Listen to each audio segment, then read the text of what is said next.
ಜ್ಞಾನಾನಂದಮಯಂ ದೇವಂ ನಿರ್ಮಲಾ ಸ್ಫಟಿಕಾಕೃತಿಂ ಆಧಾರಂ ಸರ್ವವಿದ್ಯಾನಾಂ ಹಯಗ್ರೀವೋಪಾಸ್ಮಹೇ ಶುಕ್ಲಾಂಬರಧರಂ ವಿಷ್ಣುಂ ಶಶಿವರ್ಣಂ ಚತುರ್ಭುಜಂ ಪ್ರಸನ್ನವದನಂ ಧ್ಯಾಯೇತ್ ಸರ್ವವಿಘ್ನೋಪಶಾಂತಿಃ. ಓಂ ಗುರುರ್ಬ್ರಹ್ಮ ಗುರುರ್ವಿಷ್ಣು ಗುರುದೇವೋ ಮಹೇಶ್ವರಃ ಗುರು ಸಾಕ್ಷಾತ್ ಪರಬ್ರಹ್ಮ ತಸ್ಮೈ ಶ್ರೀ ಗುರುವೇ ನಮಃ. ಗುರುದೇವತಾಭ್ಯೋ ನಮಃ. ಗುರುದೇವಾಯ ವಿದ್ಮಹೇ ಬ್ರಹ್ಮಾನಂದಾಯ ಧೀಮಹಿ ತನ್ನೋ ಗುರುದೇವ ಪ್ರಚೋದಯಾತಃ. ಎಲ್ಲರಿಗೆ ನಮಸ್ಕಾರಗಳು. ವಿಶ್ವಾವಸುನಾಮ ಸಂವತ್ಸರದ ಮುಕ್ತಾಯ ಹಾಗೂ ಪರಭಾವ ನಾಮ ಸಂವತ್ಸರದ ಪ್ರಾರಂಭದ ಯುಗಾದಿ ಹಬ್ಬದ ತಮಗೆಲ್ಲರಿಗೂ ಶುಭಾಶಯಗಳು. ಹಿಂದೂ ಸಂಪ್ರದಾಯದಲ್ಲಿ ಯುಗಾದಿ ಹಬ್ಬವನ್ನು ಹೊಸ ಸಂವತ್ಸರ ದಿನ ಎಂದು ಆಚರಿಸಲಾಗುತ್ತದೆ. ಈ ದಿನದಂದು ಪಂಚಾಂಗ ಶ್ರವಣ ಮಾಡುವುದು ಬಹಳ ಶುಭಕರ ಎಂದು ಹೇಳಲಾಗಿದೆ. ಇದು ನಾವು ಮಾಡುವ ವಿಧಾನ ಮತ್ತು ಅದರ ಮಹತ್ವ ಬಗ್ಗೆ ತಿಳಿದುಕೊಳ್ಳೋಣ. ಅಂದರೆ ಈ ಪವಿತ್ರವಾದ ವಿಷಯವಾದ ಪಂಚಾಂಗ ಶ್ರವಣ ಮಾಡುವ ವಿಧಾನ ಮತ್ತು ಅದರ ಮಹತ್ವ ಬಗ್ಗೆ ತಿಳಿದುಕೊಳ್ಳೋಣ. ಮೊದಲಿಗೆ ನಾವು ಪಂಚಾಂಗ ಎಂದರೇನು? ಪಂಚಾಂಗ ಎಂದರೆ ತಿಥಿವಾರಂ ನಕ್ಷತ್ರಂಚ ಯೋಗಕರಣಃ ಮೇವಚ ಪಂಚಾಂಗಾಮೀತಿ ಖ್ಯಾತಂ ಲೋಕಾನಾಂ ಶುಭದಾಯಕಂ. ಅಂದರೆ ಪಂಚಾಂಗ ಎಂದರೆ 5 ಅಂಗಗಳನ್ನು ಹೊಂದಿರುವ ಶಾಸ್ತ್ರದಂತ ಗ್ರಂಥ. 5 ಅಂಗಗಳು ಯಾವುವೆಂದರೆ ತಿಥಿ, ವಾರ, ನಕ್ಷತ್ರ, ಯೋಗ, ಕರ್ಣ. ಈ 5 ಅಂಗಗಳಿಂದ ದಿನದ ಶುಭಾಶುಭ ಫಲವನ್ನು ತಿಳಿಯಬಹುದು. ಹಾಗೆ ಪಂಚಾಂಗದಲ್ಲಿ ವರ್ಷದ ಮಳೆ, ಬೆಳೆ, ರಾಜ್ಯಫಲ ಮತ್ತು ರಾಶಿ ಫಲಗಳನ್ನು ತಿಳಿಸಲಾಗುತ್ತದೆ. ಆಚರಣೆಯಲ್ಲಿ ಪಂಚಾಂಗ ಶ್ರವಣವನ್ನು ಈ ರೀತಿ ಮಾಡಬೇಕು. ಯುಗಾದಿ ಹಬ್ಬವನ್ನು ಚಂದ್ರಮಾನ ಮತ್ತು ಸೌರಮಾನ ರೀತಿಯಾಗಿ ಆಚರಿಸುವ 2 ಪದ್ಧತಿಗಳು ನಮ್ಮಲ್ಲಿವೆ. ಈ ವರ್ಷ ಚಂದ್ರಮಾನ ರೀತಿ ಸಿದ್ಧಾಂತ ಗಣಿತ ರೀತಿ. ಚೈತ್ರ ಶುಕ್ಲ ಪ್ರತಿಪದ ತಾರೀಕು 19/3/2026 ಗುರುವಾರವು. ಸೌರಮಾನ ರೀತಿ ಸೂರ್ಯನ ನಿರಯನ ಮೇಷರಾಶಿ ಪ್ರವೇಶಿಸುವ ಪುಣ್ಯಕಾಲದ ದಿನ ತಾರೀಕು 14/4/2026 ಮಂಗಳವಾರವು ಯುಗಾದಿ ಹಬ್ಬವನ್ನು ಆಚರಿಸಬೇಕು. ಇದು ಸೌರಮಾನ ಪದ್ಧತಿಯ ಆಚರಣೆ ಕ್ರಮ ಹೀಗಿದೆ. ಈ ದಿನ ಉಷಕಾಲದಲ್ಲಿ ಪರಮಾತ್ಮನ ಸ್ಮರಣೆ ಮಾಡುತ್ತಾ ಹಾಸಿಗೆಯಿಂದ ಎದ್ದು ನಿತ್ಯ ಕರ್ಮಗಳನ್ನು ಮುಗಿಸಿ ದೇವರ ಮನೆಯ ಮುಖ್ಯ ದ್ವಾರಗಳನ್ನು ರಂಗವಲ್ಲಿ ತೋರಣಾದಿಗಳಿಂದ ಸಿಂಗರಿಸಿ ಅಭ್ಯಂಜನ ಸ್ನಾನ ಮಾಡಿ ಸಂಧ್ಯಾ ವಂದನಾದಿಗಳನ್ನು ಆಚರಿಸಿ ಹೊಸ ವರ್ಷದ ಪಂಚಾಂಗವನ್ನು ದೇವರ ಸಮೀಪವಿಟ್ಟು ಪೂಜಾ ಸಲಕರಣೆಗಳನ್ನು ಸಿದ್ಧಪಡಿಸಿಕೊಂಡು ಶ್ರೀ ಮಹಾಗಣಪತಿ ಪೂಜಾ ಪೂರ್ವಕ ಕುಲದೇವತಾರ್ಚನೆ ನಡೆಸಬೇಕು. ಅನಂತರ ಬೇವು ಬೆಲ್ಲ ಸೇವಿಸಿ ಸನ್ಮಿತ್ರರೊಡಗೂಡಿ ಸುಜನರುಗಳಿಂದ ಕೂಡಿರುವ ಸಭೆಯಲ್ಲಿ ದೈವಜ್ಞರು ಪಠಣ ಮಾಡುವ ಪಂಚಾಂಗ ಶ್ರವಣವನ್ನು ಆಲಿಸಬೇಕು. ಪೂಜಾ ಮಾಡುವಲ್ಲಿ ಪೂಜಾ ಸಂಕಲ್ಪವನ್ನು ಈ ರೀತಿ ಹೇಳಬೇಕು. ಆಚಾಮ್ಯ ಪ್ರಾಣಾಯಾಮ ನಂತರ ಸಂಕಲ್ಪ ಶುಭತಿಥೌ ಶುಭಶೋಭನೆ ಮುಹೂರ್ತೆ ಅಸ್ಮಿನ್ ವರ್ತಮಾನೆ ವ್ಯಾವಹಾರಿಕೆ ಚಂದ್ರಮಾನೇನ ಪ್ರಭವಾದಿ ಷಷ್ಠಿ ಸಂವತ್ಸರ ಮಧ್ಯೆ ಶ್ರೀ ಪರಭಾವ ನಾಮ ಸಂವತ್ಸರೆ ಉತ್ತರಾಯಣೆ ವಸಂತ ಋತು ಚೈತ್ರ ಮಾಸೆ ಶುಕ್ಲ ಪಕ್ಷೆ ಪ್ರಥಮಾಯಾಂ ಬೃಹಸ್ಪತಿ ವಾಸರಯುಕ್ತಾಯಾಂ. ಈ ರೀತಿಯಾಗಿ ಸಂಕಲ್ಪವನ್ನು ಮಾಡಬೇಕು. ಇನ್ನೊಂದು ರೀತಿಯಾಗಿ ಅಂದರೆ ಚೈತ್ರ ಕೃಷ್ಣ ದ್ವಾದಶಂ ಭೌಮವಾಸರ ಯುಕ್ತಾಯಂ ಸೌರಮಾನ ರೀತಿ ಧ್ಯಾನ ವಾಹನಾದಿ ಷೋಡಶೋಪಚಾರ ಪೂಜಾಂ ಕರಿಷ್ಯೆ. ಅನಂತರ ಕಲಶ ಪೂಜೆ, ಗಣಪತಿ ಪೂಜೆ, ದ್ವಾರಪಾಲಕ ಪೂಜೆ, ಪೀಠ ಪೂಜೆ, ಧ್ಯಾನ ವಾಹನ, ಪಂಚಾಮೃತಾಭಿಷೇಕ, ಸ್ನಾನ, ಉಪವಿತ ವಸ್ತ್ರ, ಗಂಧಾಕ್ಷತೆ, ಮಂಗಳ ದ್ರವ್ಯಗಳಿಂದ ಪೂಜೆ, ನಾಮ ಪೂಜೆ, ಧೂಪ, ನೈವೇದ್ಯ, ಮಹಾಮಂಗಳಾರತಿ, ಮಂತ್ರ ಪುಷ್ಪಗಳಿಂದ ಪೂಜಿಸಬೇಕು. ಪ್ರದಕ್ಷಿಣೆ ನಮಸ್ಕಾರ ಪ್ರಾರ್ಥನಾ ನಂತರ ಪುನಃ ಪೂಜೆ ಪ್ರಾರಂಭಿಸಬೇಕು. ಪುನಃ ಪೂಜಾರಂಭದಲ್ಲಿ ಛತ್ರಂ ಸಮರ್ಪಯಾಮಿ, ಚಾಮರಂ ಸಮರ್ಪಯಾಮಿ, ಗೀತಂ ಶ್ರಾವಯಾಮಿ, ನೃತ್ಯಂ ದರ್ಶಯಾಮಿ, ವಾದ್ಯಂ ಸಮರ್ಪಯಾಮಿ, ಅಂದೋಳಿಕಾರೋಹಣಂ ಸಮರ್ಪಯಾಮಿ, ಅಶ್ವಾರೋಹಣಂ ಸಮರ್ಪಯಾಮಿ, ಗಜಾರೋಹಣಂ ಸಮರ್ಪಯಾಮಿ, ಪುರಾಣ ಪಠನಂ ಸಮರ್ಪಯಾಮಿ, ಪಂಚಾಂಗ ಶ್ರವಣಂ ಸಮರ್ಪಯಾಮಿ ಎಂಬುವಾಗ ದೇವರ ಬಳಿ ಇಟ್ಟು ಪೂಜಿಸುವ ಹೊಸ ವರ್ಷದ ಪಂಚಾಂಗವನ್ನು ತೆಗೆದು ಈ ಶ್ರವಣವನ್ನು ಮಾಡಬೇಕು.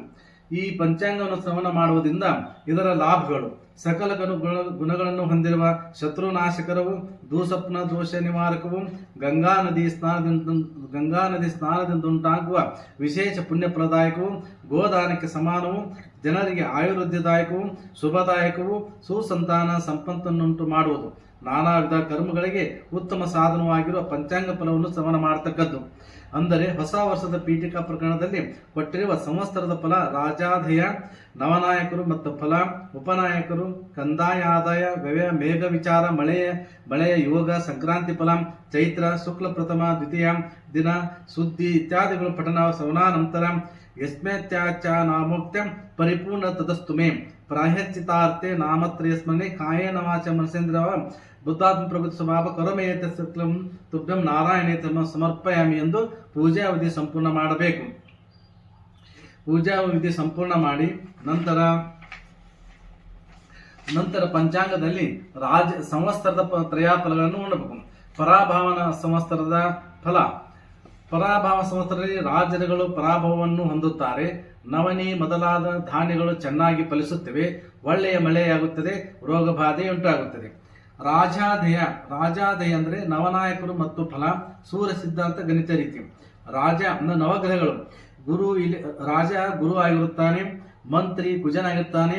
3 ಸೇನಾಧಿಪ ಚಂದ್ರನಾಗಿರ್ತಾನೆ. ಶಸ್ಯಾದೀಪ ಶುಕ್ರನಾಗಿರ್ತಾನೆ. ಧಾನ್ಯಾದೀಪ ಬುಧ ಆಗಿರ್ತಾನೆ. ಅರ್ಘಾದೀಪ ಚಂದ್ರನಾಗಿರ್ತಾನೆ. ಮೇಘಾದೀಪ ಚಂದ್ರನಾಗಿರ್ತಾನೆ. ರಸಾದೀಪ ರವಿ ಆಗಿರ್ತಾನೆ. ನೀರಸಾದೀಪ ಗುರು ಆಗಿರ್ತಾನೆ. ಪಶುನಾಯಕ ಕೃಷ್ಣನಾಗಿರ್ತಾನೆ. ಈಗ ಗುರು ರಾಜತ್ವ ಫಲಂ.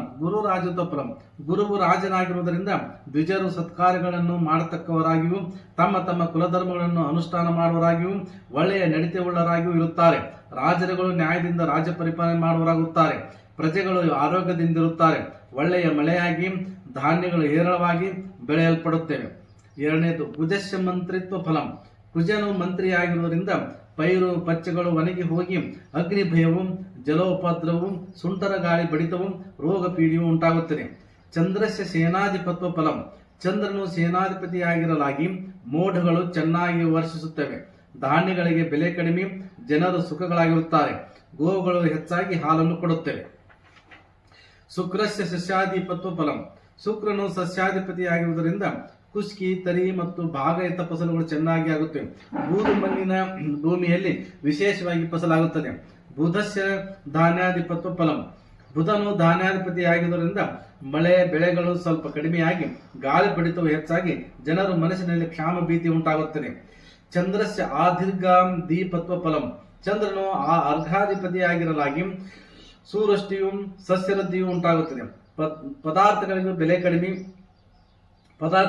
ಕಡಿಮೆಯಾಗುತ್ತದೆ. ಚಂದ್ರಸ್ಯ ಮೇಘಾಧಿಪತ್ವ ಫಲಂ. ಚಂದ್ರನು ಮೇಘಾಧಿಪನಾಗಿರಲಾಗಿ ದೇಶದಲ್ಲಿ ಸೂವೃಷ್ಟಿ ಉಂಟಾಗಿ ಧಾನ್ಯಗಳು ಚೆನ್ನಾಗಿ ಫಲಿಸುತ್ತವೆ. ಗೋವುಗಳು ಹೆಚ್ಚಾಗಿ ಹಾಲನ್ನು ಕೊಡುತ್ತವೆ. ರವೆ ರಸಿದೇಪತ್ವ ಫಲಂ. ರವಿಯು ರಸಾಧಿಪತಿಯಾಗಿರುವುದರಿಂದ ಶ್ರೀಗಂಧ, ಕುಂಕುಮ, ಗುಗ್ಗಳ, ಎಣ್ಣೆ, ಎಳ್ಳು, ಹರಳು ಮೊದಲಾದ ರಸವಸ್ತುಗಳು ವಿಶೇಷವಾಗಿ ದೊರಕುವುದರಿಂದ ಅವುಗಳ ಬೆಲೆಯೂ ಕಡಿಮೆಯಾಗುತ್ತದೆ. ಗುರುವು ನಿರಾಸಾಧಿಪತ್ವ ಫಲಂ. ಗುರುವು ನಿರಾಸಾಧಿಪತಿಯಾಗಿರುವುದರಿಂದ ಹಳದಿ ಬಣ್ಣದ ಪದಾರ್ಥಗಳಿಗೂ ವಸ್ತುಗಳಿಗೂ ಬೆಲೆ ಕಡಿಮೆಯಾಗುತ್ತದೆ. ಕೃಷ್ಣಸ್ಯ ಪಶುನಾಯಕತ್ವ ಫಲಂ. ಕೃಷ್ಣನು ಪಶುನಾಯಕನಾಗಿರುವುದರಿಂದ ಪಶುಗಳಿಗೆ ವೃದ್ಧಿಯು ಸುಭಿಕ್ಷೆ ಉಂಟಾಗುತ್ತದೆ. ಪಶುಗಳಿಗೆ ಹೇರಳವಾಗಿ ಮೇವು ಲಭಿಸುತ್ತದೆ. ಇದು ರಾಜಾಧ್ಯಾಯ 9 ಗ್ರಹಗಳ ಫಲಗಳು. ಇನ್ನು ಉಪನಾಯಕರು. ರವಿ ಮಹಿಷಾದೀಪ ಮಾಂಗಲ್ಯ ದೀಪ. ಚಂದ್ರ ಯುದ್ಧಾದೀಪ, ವ್ಯಾಪಾರ ದೀಪ, ಧನಾದೀಪ, ರತ್ನಾದೀಪ, ತೃಣಾದೀಪ, ಜಾಗಾದೀಪ. ಕುಜ ಅಪರ ಸಸ್ಯಾದೀಪ, ಅಜ್ಞಾದೀಪ, ಸರ್ಪಾದೀಪ, ಸ್ತ್ರೀನಾಮಾದೀಪ, ಗಜಾದೀಪ. ಬುಧ ಪಶ್ಚಾಧಾನ್ಯಾದೀಪ, ಮೃಗದೀಪ, ರಸಭಾದೀಪ, ಗವಾಮ ದೀಪ. ಗುರು ಛತ್ರಾದೀಪ, ನರಾದೀಪ, ಅಶ್ವಾದೀಪ, ಕರಾದೀಪ. ಶುಕ್ರ ಪೂರ್ವ ಸಸ್ಯಾದೀಪ, ಅಗ್ರಧಾನ್ಯಾದೀಪ, ಕೋಶಾದೀಪ, ಉಷ್ಟ್ರಾದೀಪ. ಶನಿ ವ್ಯವಹಾರ ದೀಪ, ವಸ್ತ್ರಾದೀಪ. ಇನ್ನು ಮಳೆಯ ವಿಚಾರ, ಮೇಘನ ವಿಚಾರ. ಮೇಘ ವಿಚಾರ. ಈ ವರ್ಷವು ದ್ರೋಣನಾಯಕ ಮೇಘವು ಮೇರುವಿಗೆ ಪೂರ್ವ ದಿಕ್ಕಿನಲ್ಲಿ ಹುಟ್ಟಿ ನಿರಂತರವಾದ ಮಳೆಯನ್ನು ಸುರಿಸುತ್ತದೆ. ಮಳೆ 4 ಕೊಳಗ, ಗಾಳಿ 1 ಕೊಳಗ. ಕೊಳಗವು 60 ಗಾವದ ವಿಸ್ತೀರ್ಣವುಳ್ಳದ್ದಾಗಿಯೂ 100 ಗಾತ್ರದ ಎತ್ತರವುಳ್ಳದ್ದಾಗಿಯೂ ಇರುತ್ತದೆ. ಮಳೆಯು ಒಟ್ಟು 20 ಭಾಗಗಳಲ್ಲಿ 10 ಭಾಗ ಸಮುದ್ರದಲ್ಲಿ, 6 ಭಾಗ ಪರ್ವತಗಳಲ್ಲಿ, ಉಳಿದ 4 ಭಾಗ ಭೂಮಿ ಮೇಲೆ ಬೀಳುತ್ತದೆ. ಸಂವತ್ಸರದ ಫಲ ಸಂಗ್ರಹ. ರಾಜರುಗಳು ನ್ಯಾಯಯುತವಾಗಿ ರಾಜ್ಯಪಾಲನೆ ಮಾಡುವವರಾಗುತ್ತಾರೆ. ಜನರು ಸತ್ಕಾರಾಸಕ್ತರಾಗಿರುತ್ತಾರೆ. ಮೋಡಗಳು ಚೆನ್ನಾಗಿ ವರ್ಷಿಸಿ ಮಳೆ ಬೆಳೆಗಳು ಚೆನ್ನಾಗಿ ಆಗುತ್ತದೆ. ಕುಸ್ಕಿ ತರಿ ಭಾಗಾಯಿತು, ಫಸಲು ಉತ್ತಮವಾಗಿರುತ್ತವೆ. ಅಗ್ನಿ ಭಯವು ಜಲೋಪದ್ರವವು ಕಂಡುಬರುತ್ತದೆ. ಶ್ರೀಗಂಧ, ಕುಂಕುಮ, ಎಣ್ಣೆ, ಎಳ್ಳು, ಹರಳು ಮೊದಲಾದ ರಸ ಪದಾರ್ಥಗಳು ಹೇರಳವಾಗಿ ದೊರಕುವುದರಿಂದ ಅವುಗಳ ಬೆಲೆ ಕಡಿಮೆಯಾಗುತ್ತವೆ. ವಸ್ತುಗಳ ಬೆಲೆಯು ಕಡಿಮೆಯಾಗುತ್ತದೆ. ಗೋವುಗಳಿಗೆ ಹೇರಳವಾಗಿ ಮೇವು ದೊರಕಿ ಹೆಚ್ಚಾದ ಹಾಲನ್ನು ಕೊಡುತ್ತದೆ.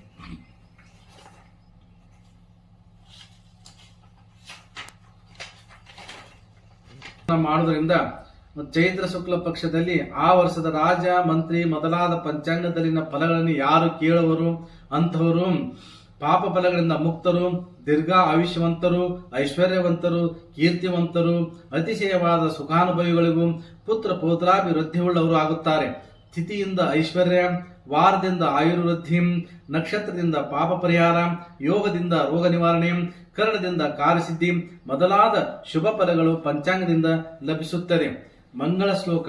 ಬ್ರಾಹ್ಮಣ್ಯಂ ಪರಿಪಾಲಯಂತಂ ಮುಖಜ್ಜ ಸ್ವೀಯಾರಸ್ಮರಂತೋನ್ವಯಾನ ರಾಜನಃ ಪರಿಪಾಲಯಂತ ಪೃಥ್ವೀಂ ಸತ್ರೈಕ ಸಂಧಾಸ್ವಯಂ ಸ್ವೇ ಸ್ವೇ ಕರ್ಮೇಣಿ ಶಕ್ತಿಮೇತೆ ಕಪಟ ದ್ವೇಷೋ ತೇಜಂತು ಪ್ರಜಃ ಕಾರ್ಯವರ್ಷತು ವಾರಿಧಾಕ್ಷತೇಲೆ ಸುಖ್ಯಂತ ಸರ್ವೇ ಜನಃ ಸರ್ವೇಷಾಂ ಸಮಸ್ತ ಸನ್ಮಂಗಳಾನಿ ಭವಂತು. ಸರ್ವೇ ಜನ ಸುಖಿನೋ ಭವಂತು. ಬ್ರಾಹ್ಮಣರು ಸತ್ಕರ್ಮ ಆಸಕ್ತರಾಗಲಿ, ಪ್ರಜಾಪಾಲಕರು ಸತ್ನಿಷ್ಠರಾಗಲಿ, ಸತ್ಯನಿಷ್ಠರಾಗಲಿ, ಎಲ್ಲಾ ಕುಲಗಳವರು ತಮ್ಮ ತಮ್ಮ ಕುಲಧರ್ಮ ಆಸಕ್ತರಾಗಿ ವಂಚನೆ ದ್ವೇಷಗಳನ್ನು ಬಿಟ್ಟು ಸೌಹಾರ್ದದಿಂದ ವರ್ತಿಸುವರಾಗಲಿ. ಸಕಾಲದಲ್ಲಿ ಸೂವೃಷ್ಟಿ ಉಂಟಾಗಲಿ, ಎಲ್ಲಾ ಜನರು ಸುಖಿಗಳಾಗಿ ಬಾಳಲಿ, ಎಲ್ಲರಿಗೂ ಎಲ್ಲ ಸನ್ಮಂಗಳಾಗಲಿ ಎಂದು ಲಭಿಸಲಿ. ಸರ್ವೇ ಜನ ಸುಖಿನೋ ಭವತು, ಸನ್ಮಂಗಳಾನಿ ಭವತು.